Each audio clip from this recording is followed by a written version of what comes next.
Farzandingizda irsiy kasallik borligining 5 ta belgisi to'g'risida bugun gaplashamiz. Bu juda qiziqarli mavzu, shu sababli oxirigacha eshitishingizni tavsiya beraman. Ko'plab oilalar farzandida irsiy kasallik borligini bilmaydi yoki e'tibor bermaydi. Asosiy sabablar bu hammani farzandida irsiy kasallik bor degani emas, lekin har bir insonni farzandlari bor, har bir oilada bolalar katta bo'lishadi. Shu sababdan har bir oilada farzandi bor insonlarga farzandiga e'tiborli bo'lishini tavsiya beramiz. Buning uchun 5 ta sabab: bola rivojlanishdan orqada qolish, bola tez charchashi, sportga borgisi kelmaslik, o'qish xohlamaslik, ko'p narsalarga e'tibor bermaslik. Bola televizor ko'rmasa yoki bola ko'p narsaga e'tibor bermasa, biz har doim o'ylaymiz, "Ha, bu normallik, yo'q, bu norma emas." Bolada sezuvchanlik kuchli bo'lishi kerak va ko'rish. Ko'pchilik oilalarni bilamiz, 15, 17, 18, hattoki turmushga berish vaqtida bolani zreniyasi pastligini bilib qolishadi. Bu juda yomon, juda achinarli va juda xunuk holat hisoblanadi. Shu sababdan bolaga e'tibor berish, bolani o'sha ko'z zreniyasi holatini ko'rish juda ham muhim ahamiyatga ega.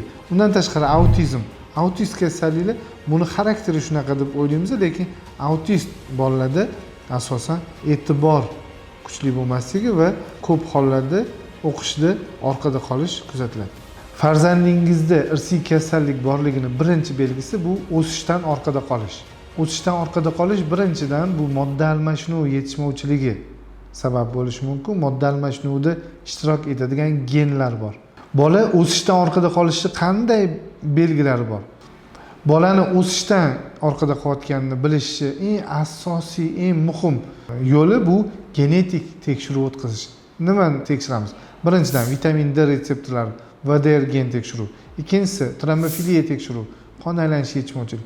Uchinchisi boyagi modda almashinuv. O'zi bu uchinchi tekshiruv birinchi modda almashinuv, kaliy, natriy, magniy, fosfor, barcha elektrolitlar, modda almashinuvi, mikroelementlar, makroelementlarni tekshiruvdan o'tkazish.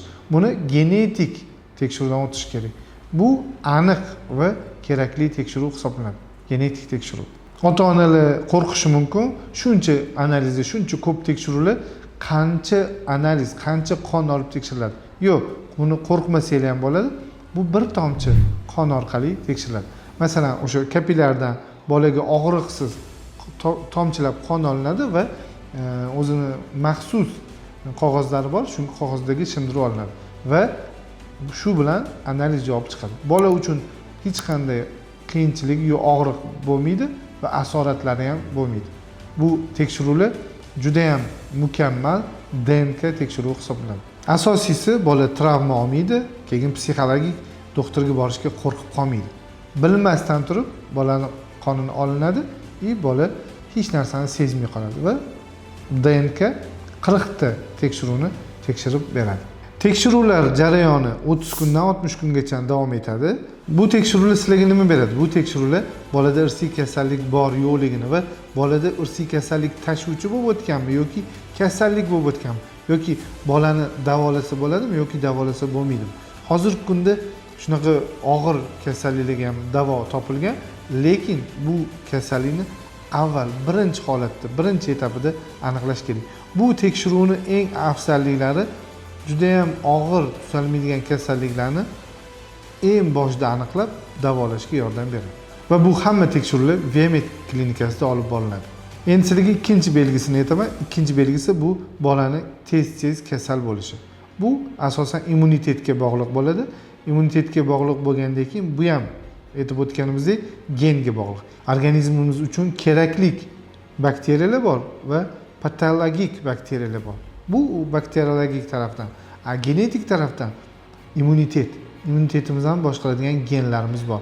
Shu genlarni vaqtida to'g'ri ishlamasligi bu boladagi tez sho'ng'illash va tez kasal bo'lishiga olib keladi. Buni ham davolash uchun avvalambor tashxis qo'yish kerak. O'zi normada bola kasal bo'lmaydi. Har bir insonning o'zini immuniteti bor.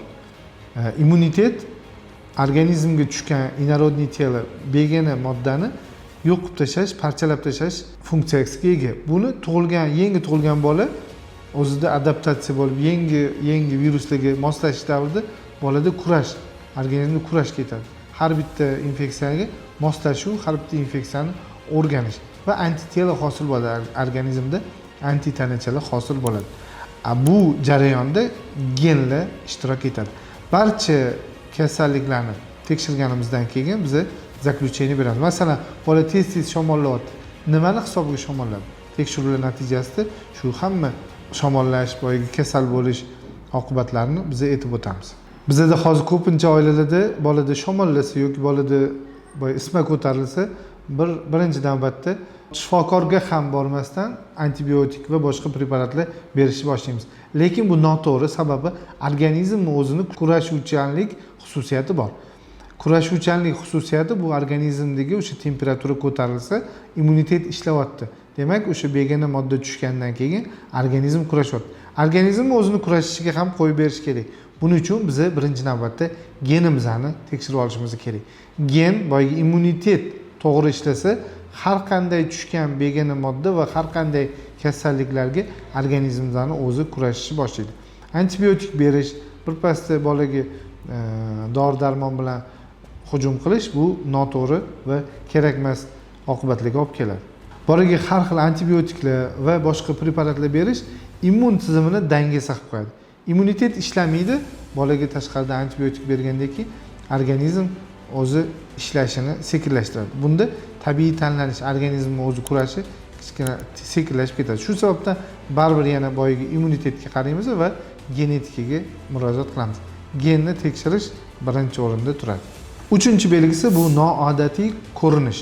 Bolada ko'rganda bosh katta bo'lib ketishi mumkin yoki skolioz, bukur bo'lib qolishi mumkin, kifoz, lordoz, shunga o'xshagan belgilar. Undan tashqari oyog'i X-obrazniy bo'lishi mumkin. Har xil ko'kragiga chiqib ketgan bo'ladi. Bu noodatiy tashxis, noodatiy tashqi ko'rinish juda katta ahamiyatga ega. Bunday hollarda albatta genetik shifokorga murojaat qilinglar.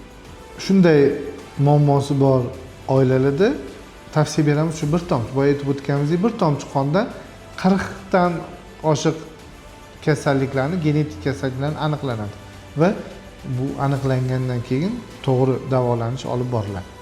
Farzandingizda irsiy kasalliklar borligining 4-belgisi bu intellektual, boyagi fikrlashdan, gapirishdan va diqqatda orqada qolish. Bu boladagi ko'rinmas, yashirin holat hisoblanadi. Autizm kasalligi va boyagi rivojlanishdan orqada qolish har doim ham genetik hisoblanmaydi. Avvalambor tibbiyot xodimiga, boyagi mutaxassis, tor doirali mutaxassisga borishdan avval genetik tekshiruvdan o'tishni tavsiya qilaman. Sababi genetik tekshiruv bu gendan o'tgan, oilaviy yoki gendan o'tmagan bo'ladi. Shu sababdan tavsiyamiz yana boyagi genetik tekshiruvdan o'tish. Farzandingizda irsiy kasallik bor yo'qligini bilishni yana 5-belgisi bu oilaviy tarix, anamnez. Ota-onada kuzatilgan kasalliklar yoki ota-onani bir-biriga yaqin qarindosh yoki qarindosh emasligi. Bu juda ham muhim ahamiyatga ega bo'lgan belgi. Oilada bo'lgan anamnezda agar otada yo onada kasallik bo'lsa yoki ota-ona qarindosh bo'lsa, ota-ona tekshiriladi avvalambor. Va bolada o'sha ota-onada topilgan kasallikni bolada tekshirib ko'riladi. Har qanday holatlarda oilaviy anamnezda yoki yaqin qarindoshlik yoki kasallik aniqlasa, ona va ona va bola tekshiriladi. Har bir belgi o'zicha juda ham muhim hisoblanadi. Siz o'zingizni farzandingizda shunday belgilarni ko'rsangiz yoki xavotir olayotgan bo'lsangiz, barcha savollarni yozib qoldiringlar va bizga obuna bo'linglar.